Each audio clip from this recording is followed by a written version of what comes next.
Run, river, run, run through the hills. Run, river, run to the sea.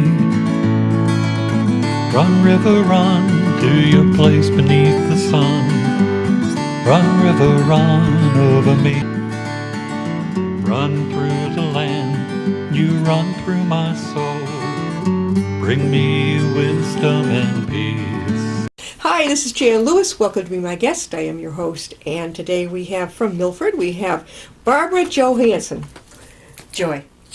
Barbara Joy Hansen, and she is the international award-winning author of the book Listen to the Cry of the Children, The Deafening Silence of Sexual Abuse. Now, this is the first time that I know that we have actually covered this particular topic, and it's important. It's right, just as you said, the deafening silence.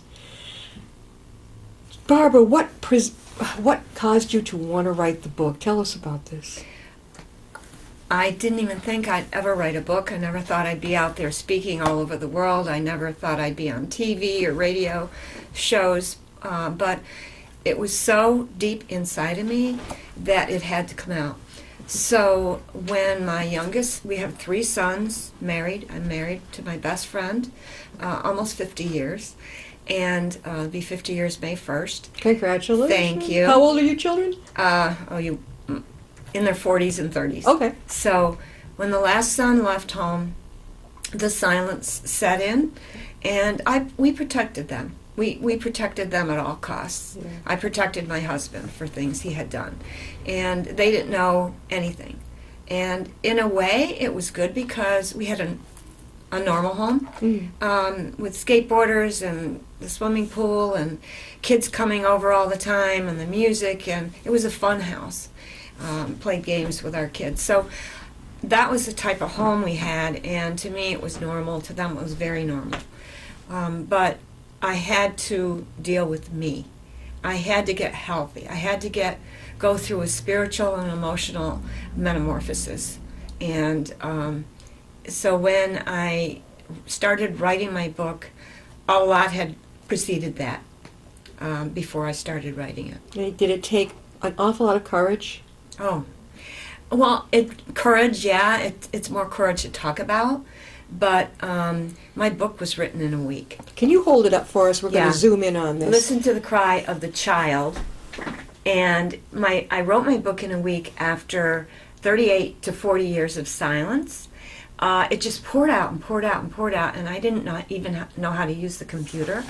And so my youngest son taught me how to use it. My husband's an engineer, so he's a stickler for detail, and I was kind of afraid to ask him because I didn't want to be shamed or put down or hurry up and get it done this way. So I asked my youngest son, who actually designed the cover of the book. He designed it? And the illustrations inside. All the illustrations. He's an art teacher. And I'm very blessed to have him.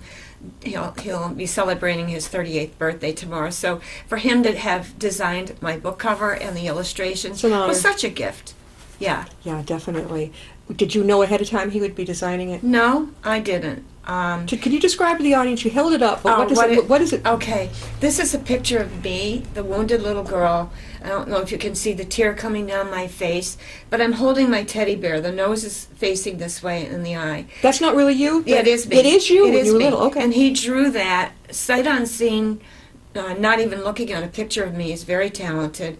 He teaches high school students, and junior high he has. And the garbage heap, I had a vision of my cover 3 nights in a row, and I knew my book had to have something to draw you in. Yeah. You had to say, oh my goodness, I have to read her book. Yeah. I have to read her story, because it's all there, all the losses, extreme losses I went through. So the garbage heap is the vision I had 3 nights in a row. I said, God, do you really want me to put a garbage heap on the front of my book? What does that mean? With the flower on top? With the flower. And it's got the baby that couldn't scream, couldn't tell what happened to her. the toy airplane, the losses that we go through, thrown out. There's a baby carriage tossed, and someone threw a flower pot with the cracks in it. That's our foundations have all been through. We've been through things. If you haven't been through it personally, you will, because we all go through things in life, and it's got cracks in it. But someone threw a seed in that flower pot that grew into the flower. That's me. Yeah. That's blossoming and blooming, and finally I'm free from all these losses. I'm living a whole, healthy marriage, wonderful spouse that loves me and loves God, and we're stuck together. Tell us your story as much as you'd like to. Okay, Jan, and I really appreciate your addressing this very difficult subject, because it takes courage on your part as well. Thank you. I'm a pastor's daughter. A pastor's daughter. And my parents were missionaries in Sydney, Australia as well. My dad started churches over in Sydney, Australia. And so I had a wonderful, godly home. My parents couldn't have loved me more. I have a brother 2 years older, and he loved me as well. He protected me. Everywhere he went, I went. He took my little hand, and I copied everything he did. So when I went in school, I started copying the kids' papers because I thought that's what was normal. When you've gone through abuse, the stain of abuse affects your soul, and you shut down from the trauma shuts you down with post-traumatic stress disorder, just like big time. Just like the soldiers go through, and you have be panic attacks and nightmares and sleepwalk, which I did. And I had gone through incest with my grandfather, who was a church deacon, who was stalwart in the community. Nobody knew, and I couldn't tell. How old were you, Barbara? 2 to 8, age 2 years old. With that one person? With him. For many, many years, every time we go to his house. And at that age, you just go and it happens, and he took me in his car and uncovered himself and did things to me and him. And I went over to the side of the car to try to get out of the car, and of course he stopped and said, "Don't tell," and I didn't. And my mother has gone through the sexual trauma with my grandfather as well, and I didn't know it until she was 83 years old. And she finally, I finally had courage to address it with her. So it was her husband, it was her father. Her father? My grandfather, and it was her father. So it went down through the family. And my uncle was also a molester. So I don't know if my grandfather touched my uncle, but he did my mother, and I found out from her when she was 83 years old. And then at that age, to admit it at that age, that is well, bless her. And she and I healed together. She was ecstatic when I wrote my book, and I went through inner healing with her, and before God took her home when she was almost 96 years old. But I also went through abuse at a Bible camp at age 11 and 12. So when I was 8 years old, one day in my grandfather's house, this little child figured out, how do I stop this? Yeah. So at age 8, I said, I'm never going to hug him hello or goodbye again. Yeah. And Jan, that worked. Yeah. And yet I was afraid my mother or somebody would say, go hug Grandpa. I mean, why wouldn't you? When you go, we leave. We didn't live and nearby. Nobody urged you. It's almost as if somebody knew. Yeah, my mom did. I'm sure in her psyche she knew. And then after 8, it stopped for 3 years, and I went to a Bible camp in New York State and was assaulted by a 27-year-old clergy. Counselor, like a camp counselor? He was the preacher. Preaching by night, the youth camp, molesting by day. Not just you, but the other girls too? Oh, yeah. A lot of kids, so a lot of girls. You all knew? No, we didn't tell. Not back then. We couldn't tell. Not even together? No, not at all. Until we were adults. If one of them disappeared at night, you just knew but didn't say anything? No, we didn't even know he was doing it to anybody. Oh, my God. And what he did was it's a campground with cottages all around, and they had a missionary lodge, and he would rent the front the room, and reel us in the lake. He molested me. And then, it's got the association with it that I had a fear of water. because that's the association. With my grandfather, he took me out and treated me to ice cream. And so I didn't like ice cream for a while. The youth pastor would reel us upstairs in his cottage and do things to himself and us, and give us comic books and candy, and tell us don't tell. Tell. The bribe. So we didn't. It's like a fish to a fish hook, reeling you in. Oh yeah. What can you describe what you felt? The trauma is so severe. Unless you've gone through it, you don't understand it. I went into a trauma group in another church that we were in. A lady taught it, and she hadn't gone through it. So how could she teach it? It would be like me teaching alcoholics. Yeah. You know, although I do in my support group that I do teach, I have ex-alcoholics that come in. But I didn't heal as a result of going through her support group. So it made me feel shamed, horribly shamed. I suffered anorexia, terrible. I couldn't gain weight. There's pictures of me in the book as a scrawny little teen. You were very tall and thin. Yeah, pre-teenager. Yeah. And I tried to drink milkshakes to gain weight. Didn't work. Never told my doctor until a couple years ago. No doctor asks you if you've been abused. But you know, I know when we go to doctors now, they've got that sign up that says, "Are you being hurt or harmed at home?" Yeah, some do, and some churches have it on the bathroom walls. Hospitals now have it exactly. up. Yeah. But I couldn't start my period. Yeah. I couldn't conceive a child when we got married. I told my husband when we were engaged about my grandfather, but the memory hadn't come up and surfaced about the clergy yet until I was in my 40s. So that was, in that summer camp, was that the last of it? No, he did it for 2 summers in a row, and he was caught in a parsonage molesting a girl my age and sent to the Bahamas to further do youth ministry. So there's adult survivors in the Bahamas hurt. Have you ever heard from connected with any of these people? I have, from the camp I did, because I went through a church-run trial. I was watching Oprah in 1998 on a show on family secrets. Never saw a show like that, although she addressed it and brought it up occasionally in some of her shows. I think she went through it, didn't she? She did. Yeah. And that helped me. It was after my middle son's wedding, and I was now working with, I hadn't written my book yet, I really hadn't dealt with it, but I was enabling and codependent with drug dealers, and we had a motorcycle chapter. So a lot of the guys in our group were ex-convicts, so I connected with them. I have deep empathy, and I love their stories, and I hadn't told mine yet.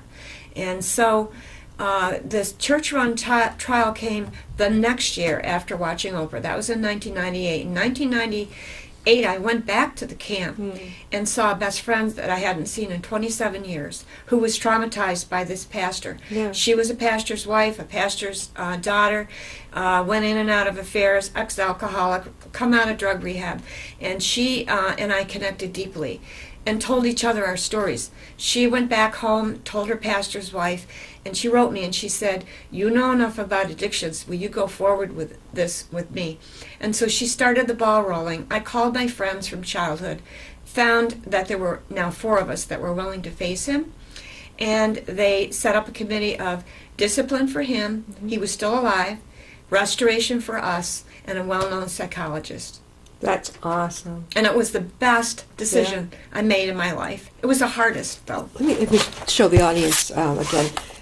This is Barbara Joy Hansen, and she is an international award-winning author of the book Listen to the Cry of the Child, The Deafening Silence of Sexual Abuse. And on the back it says, "Freedom for prisoners." I like that word. Prisoners of sexual abuse. Perhaps that's why you related to people who had been in prison. Exactly. I picked right up on that. Yeah. Oh, that's cool. I hadn't thought about that before. Yeah, it's sort of like I've been in prison. You teach. Now tell us more about what you teach. Okay, I teach a trauma support group called Beauty Out of Ashes, based on Isaiah 61:3. God will bring beauty out of ashes and a garment of praise instead of a spirit of despair. sexual abuse doesn't show on the outside, but it shuts you down with PTSD. Post-traumatic stress disorder is like a shroud over that trauma, and how many traumas you go through, it shoves it deep until you take the Band-Aid off and the pus comes out. So in the group that I teach, Beauty Out of Ashes, I've taught it for 9 seasons. I'm not teaching it right now, but you can get my material from me. Call my number, 508-473-1280, or go on my website, www.listentothecry.org, and get in touch with me. I have people calling me all the time. I had a woman call me from Boston University yesterday, and one of my deacons had her call me, and I helped her a little bit, and she's going to email me. But they have to pick up the phone and call because that's hard. Where do your training class, where are these? I was teaching it for 2 years in my church in Greater Framingham Community Church. It's all denominational, interdenominational church, and we have a African American pastor, a white pastor, and prison chaplains, and So it's still there at that church? oh yeah. So Well, no, I'm not teaching it right now Not at right the now. church. Okay. But you can go on my website, listentothecry.org, and find me. My email address is small case letters, Bobby Joy Hansen, BOBBIEJOY HANSEN at juno.com, and you can get my material. I send them into prisons. I've gone into Angola State Penitentiary. I have been in prisons all over the world, and speak to sex offenders as well. Oh, they got to hear this. They too. do. Yeah. They do. How do they take this? They love having me come in there. But don't they, I would think their reaction would just zone out. They don't want to hear it. No, they've connected deep with me. I've gone in for 3 years in Bridgewater State Prison. Bridgewater, yeah. And there's a treatment center for sex offenders. And my husband said to me at one time, I should have been in there myself, because he cheated on me in my marriage, which was sexual assault as well. And that was a trauma that I wasn't ready to face, because he was my best friend, my protector. So was my dad. And So I they- didn't trust men. They consider cheating, as assault. Yes, sexual assault. I never even thought about it. Right, and most people don't. Abuse comes in all shapes and forms. I went through spiritual abuse after I wrote my book. I didn't put the church name in it. I don't know if you skipped over it, because you can skip right over it and not understand it. But the spiritual abuse happened in one of my churches that I wrote about because they doubted my ability to teach survivors. I wasn't whole then. I had just written my book, and they shamed me and wanted me to go into the Samaritan ministry, which is a Good Samaritan type class. Sure. But by now I was starting to teach survivors. So I felt like I was equipped in sort of a good way to work one-on-one with people. We have a safe place, confidentiality. Nobody's to tell anybody's story. You can tell mine because I'm published. But with my class, I've had battered women. I've even worked online with men that I've met. That I've sent my support group to them, and then they go through a chapter. They send me their homework, which they work through. I would think, how do you get the message to, do you go to high schools at all? Oh yes, I've spoken in grade schools, high schools. Good. They need to hear it. Oh, yeah. I have done 2 PowerPoint presentations. If you are listening and you are a teacher and you want me to come to your school, one is on teens and dating violence. We do bullet points on awareness and on sexting, texting, bullying. I went through bullying in a school in Texas when I was 16. My daddy took a church in Longview, Texas, where I'll be speaking at a university in April. My husband's alma mater, Laterno University. And when I went into the school in Texas, I had moved from New York State down south, and the kids were making fun of my accent. Of course, I talk like a Yankee. And so the kids said... Yeah, so I don't pick up anything just because I'm a Yankee, too. So the southern kids would say the word C-O-W. And I said, cow. Oh, no, it's K-O. Yeah. and say C-E-M-E-N-T. And I said cement. No, it's cement. Yeah. Ha ha ha. And they laughed at me. Yeah. Well, I had all this shame on my head. Yeah. I hadn't any friends yet. We just moved there. And I come home and I take off my jacket. Damn Yankees written on the back of my jacket. Oh. And then I'm like, okay, how do I get over this? How do I make friends? You know what I did, Jan? What? I listened to their accent and I started speaking Southern, and it worked. I hear you. What you did is you, what do they say? Adapted, Oh. chameleon. I don't know. I just did what I had Don't to beat do. them. If you can't beat them, join them. I did, Sometimes worked. it works. Yeah, it does. And you know, it was a survival but I technique. lived a lie. It was a survival Yeah. technique, though. And I hung out with those that smoked and drank outside because they accepted me. Yeah. Now, at what point do you think? At what age? What point do you think it just came flooding back, and you had to seek probably had to get to counseling, right? No, God was my therapist. You didn't go to counseling. I didn't. I mean, now that I'm older and think back, it probably wouldn't have hurt me. Yeah. However, the drug dealer that I was codependent with was in and out of prison. We took him in about 8 times, in and out of our house, to try to get him help. But that wasn't good for me because this is a male. That's called And enabling. I did. Oh, Male no. enabling says, Yeah. I need you to fix that hole Yeah. that only God can fill and fix. Yeah. But when he went to prison for the last time, he gave me his New International Recovery Devotional Bible, Oh. which is an AA-based Bible. Yeah. That was so life-saving for me, and he never knew it. I believe he overdosed because we haven't heard from him since 2005. Yeah. But that's okay because I healed as a result of reading about addictions, codependency, all sorts of things that I needed to know that weren't in my Bible. Yeah. And so that Bible saved my life as well as my support group. A lot of people, men and women, who go through the criminal act of sexual abuse, they end up in a mental health unit, at least for a while, because Exactly. they're going to want to kill themselves. Some of my friends have too, that have come through my support group. If they mention they're an assault victim Yeah. in a hospital, chances are they might be locked up. And some of my friends have been locked up because their husbands think they're crazy. We've had crazy things happen to us, but let me tell you, I'm not crazy. So don't even go there. Yeah, You know? definitely. Yeah. You have a story to tell. Do you ever get over to the support groups for mental health at hospitals? I've contacted them, but maybe now they'll contact me. Yeah. And yeah. I'm willing to go anywhere and everywhere and speak That's because so good. I've got quite a story, and it's one of hope. Yeah. It's not one of I mean, yes, I went through a lot of horror and a lot of losses. My husband's father committed suicide, and I couldn't identify with his losses. And I think that's why he comforted himself outside of our marriage. And, you know, he's now just starting to talk about it.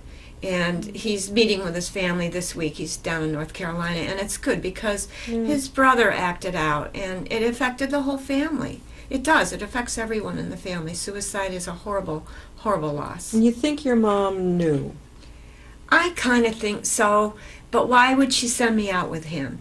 You know, Yeah. but I don't blame because blame serves no purpose at all. And we healed, and I had the best mother in the whole wide world.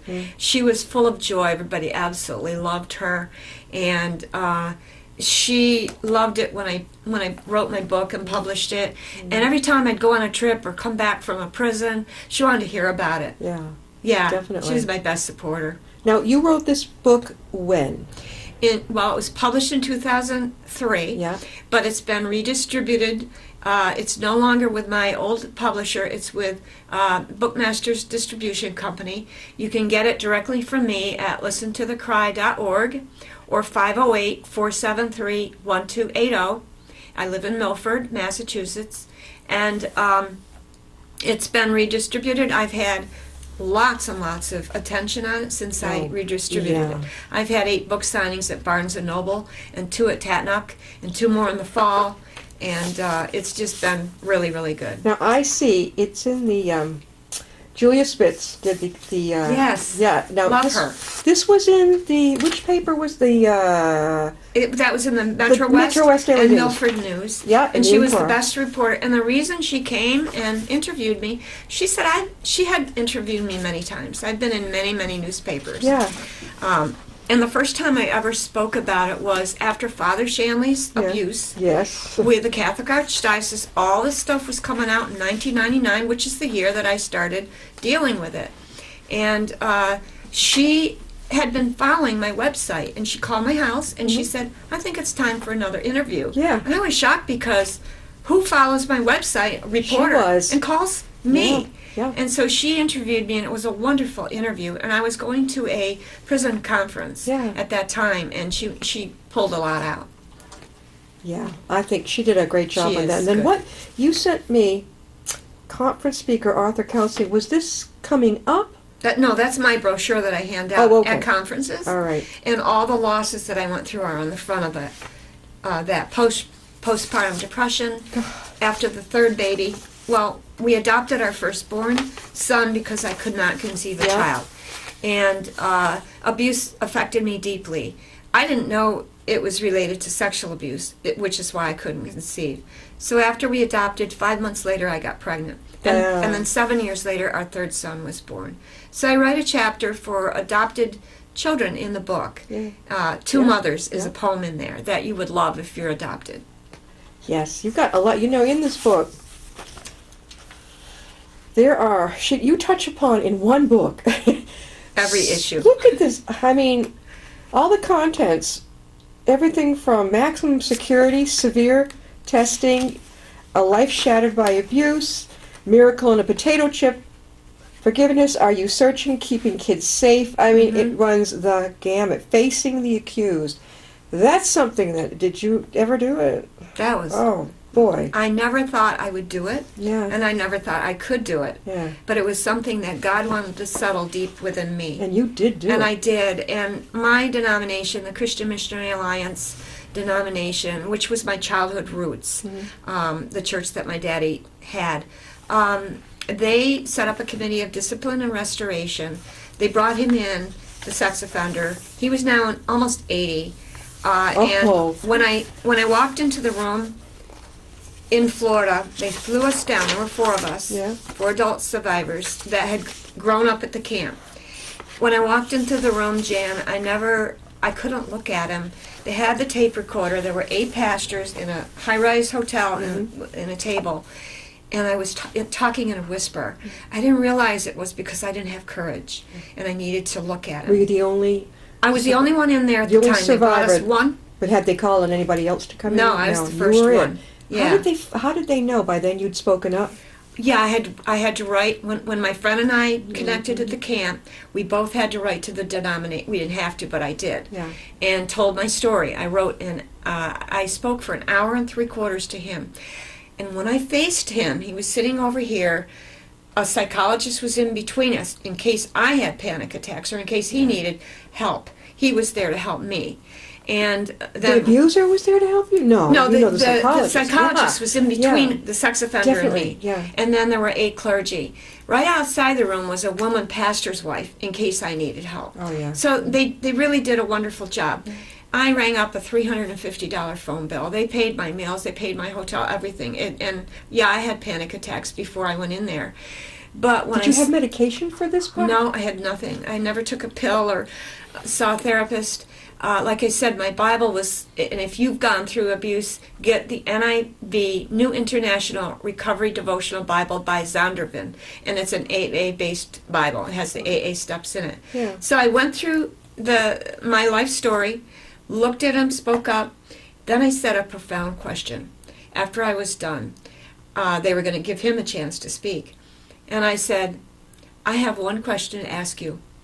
The therapist thought it was a phenomenal question. I said, who hurt you so bad that you had to hurt me? Right. You could have heard a pin drop. I said, I want you to think about what I just asked you. Yeah. And then he said, like you, I was raised in a Christian home, but I don't recall being molested. But then he said something I never thought I'd hear because he was in complete denial up until the point of my testimony, and because he had been interviewed and taped and all that. And he said, I don't know if you can find it in your heart to forgive me. I said, forgive you? Of course I forgive you. I couldn't be here having not forgiven you. But I don't know if you asked for my forgiveness because you got caught or because you sincerely mean it, because there's a huge world of difference. Yeah. And he never admitted to anything else. They removed his ministerial license. They charged him, I believe, with 7 or 8 severe psychological damage against all 4 of us. They removed his license and ministry, and they were watching him. But I still was leery because I thought, how can you watch somebody 24/7? Yeah. You can't. You can't, no. So, but I didn't have to worry about that, because you know what happened to him? 7 weeks after I said, I forgive you, he fell down the stairs and broke his back and died. At 80? 79 years old or something, like, yeah, close to 80. He fell down the stairs 7 weeks after I said, I forgive you. The shame went on him as soon as I said, I forgive you. To set a prisoner free is to set me free. Mm-hmm. Yeah. You hold that grudge, you hold that anger in, you're going to be shut down till the day you die, until you deal with it. Wow, she has shared a lot with us. Thinking about somebody who's watching this, maybe a lot of people watching this who have been abused as children growing up, and may even be older and having this happen. Do you suggest they go to a shelter? What's your first? Well, I had a woman, when I was enabling, I had a woman from our church that had been abused, and her husband had been too. So the 2 of them were, warring each other. And she had 2 young children, and I took her in for about 3 months. Knock on the door, the church didn't know how to deal with her. But I don't take people in anymore. Yeah. I did that, and I learned from it. You have enough on your plate. I can't. No. No, they should go to a shelter. There's 1-800 numbers. They just have to Google it, or there's a lot of shelters around. Of course, then if there's a bed available, that's another story. Yeah. But I will help people if they call me, and if they go on my website, listentothecry.org, and get my book to them. My support group material would help them. Even if I'm not teaching it, they can order it from me, and it'll help them start the process of dealing with it. Each chapter that we go through in our group deals with grief in a different sort of way. The name of the book is Beyond the Darkness by Cynthia Cupiton, who's a therapist. She works with trauma survivors in Houston, Texas, in Rafa Counseling Center. I've spoken to her personally. The book is out of print. That's why you have to get it from us. She went through 12 perpetrators. And when she was a little girl, she was so shut down, she had a blanket on her head and walked around the house with that blanket on because she didn't want anybody to see her. That's a sign. I've met people in the airport Really? that have a coonskin hat on. I met a teenage girl, and I knew she was abused. I knew by the shame in her eyes, the tears that have not fallen. All right, I have a question for you. Okay. I knew a family where the little boy, we were all, we taking turn putting them to bed, the kids to bed and everything. And I remember he used to get into bed. It was the oddest thing. He'd pull the sheet up over his head. Mm-hmm. I guess there's maybe nothing to it, but I thought I've never seen anyone do that. I mean, just like a mummy. Yeah, well, it could be a cocoon, going back into his cocoon. Maybe he was abused, maybe not. I used to have nightmares, and my mother would hear me screaming in the night, and I wasn't awake. And she'd hold me and comfort me and rock me back to sleep. And I wouldn't remember that, but when I was writing my book, she reminded me that's what happened. Sure. And it frightened her terribly because I would look at her like demons in my eyes and say, "You're not my mother." Yeah. And I would sleepwalk, and she'd find me fumbling in the closet. So those are all the signs, and bedwetting and thumb sucking and biting your nails. Thumb sucking? Yeah, chewing the pens. Why would thumb sucking? Isn't that just something that some kids do? No, teenagers. Oh, a teenager. Teenagers. Oh, yeah, they still thumb suck if they've been abused. I've met many of them. You know what gets me, though, is if you get the message out that if you know what's going on in the house, if you're a parent and you know maybe Uncle so-and-so or even your husband or your wife, something like that, what does it take? I mean, all right, so maybe the marriage splits up or maybe you lose that person. Isn't it more important that the children are taken care of? Yeah, and if you're a child and you're watching the show, or you're a parent with a child and you don't know how to help them, go to a counselor at school and tell them, because they have to tell them. Or the authorities. DCF, maybe. Anybody. Social yeah. services. Police, anybody. I don't care if it's a family member. I would have You no have problem to going protect. for yeah, that's it. Because Yeah. my grandfather did it to me, my mother, and my cousins. Yeah. My cousins told me when they were young, and I didn't tell anybody else. But we had that common ground. But then when their father, who was a molester, my uncle, died, I spewed it out at the funeral because I was now starting to deal with it a little tiny bit. They told me they never want to see me again, and they told me that I caused their son to start drinking because I No. spewed it out. Nobody causes anyone to drink. No. I agree. No. And I haven't heard from them Yeah. since, and that's okay because they're not well. It's they're the not- elephant in the living room. Exactly. The whole family's sitting there. Yeah. There he is, and what do they Smiling. say? The denial is not just a river in Egypt. Yeah. It's like there's the elephant, and like, oh, there's no elephant here. Yeah, that's right. Do you have any presentations coming up the audience might like to know about? Yeah, I have about 6 fundraisers. I don't, my ministry is self-supporting, but I do charge when I speak, especially in schools and places I go now.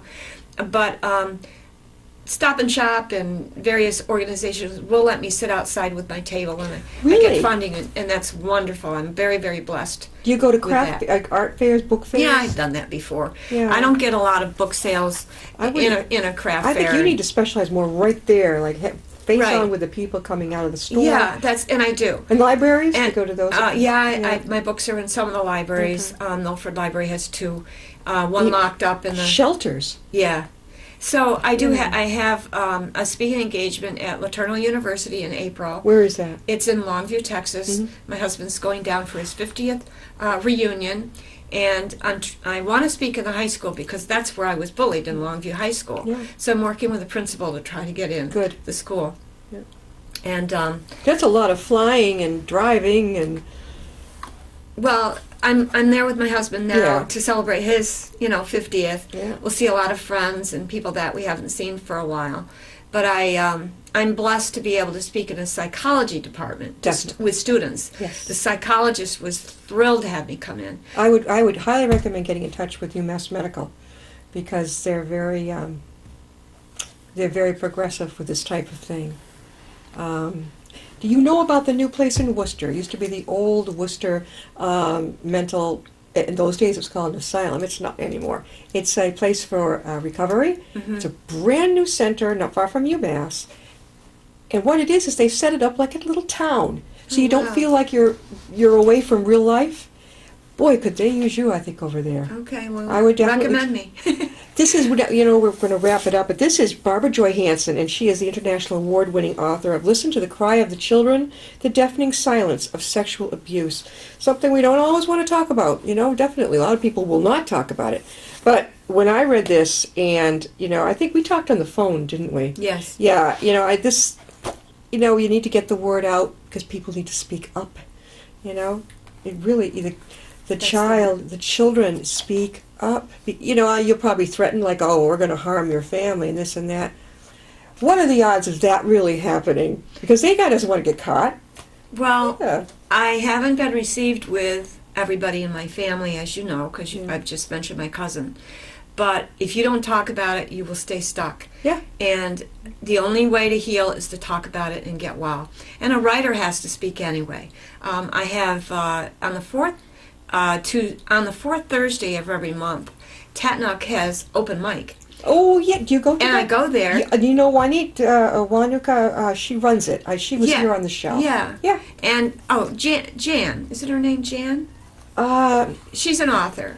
No, Wanuka is an author, but Okay, but Jan she's a runs- career coach. Yeah. I think she runs it. Okay, well, she used to. Yeah, I think okay, Jan so now does it's now. changed over, Yeah, okay. but I speak and I address domestic violence. Oh, yeah. I read poetry, and Right there, it's in the cafe that you said? Yeah. Okay, Mhm. I've been in there. it's a great place to have an open. Many of the door. authors that I publicize for have started off in Tatnuk, Right. and then we go to all the different places where I know that they'll be able to be really heard. Yeah, thank you. Yeah, Tatnuk Yeah, they're great. they're pretty amazing. I sold almost all my books that I brought in. I think I sold 20 books in about 6 hours Oh, at Tatnuk. you were there Yeah. for 6 hours? Yeah.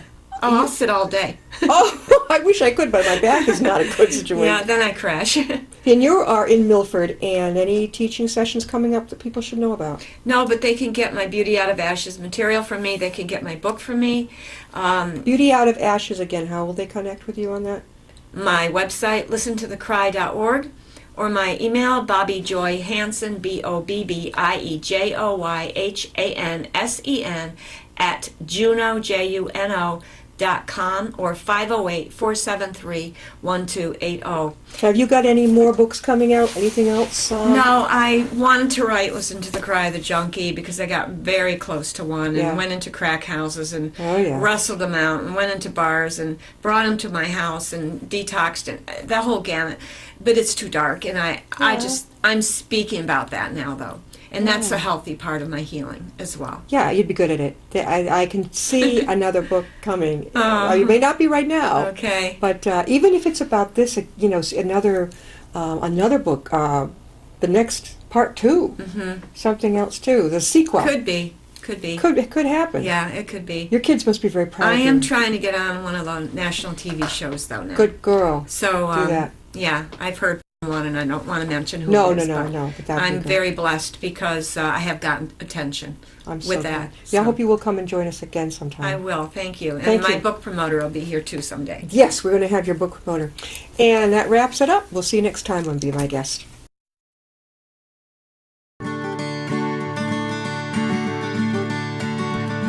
Run, river, run. Run through the hills. Run, river, run to the sea.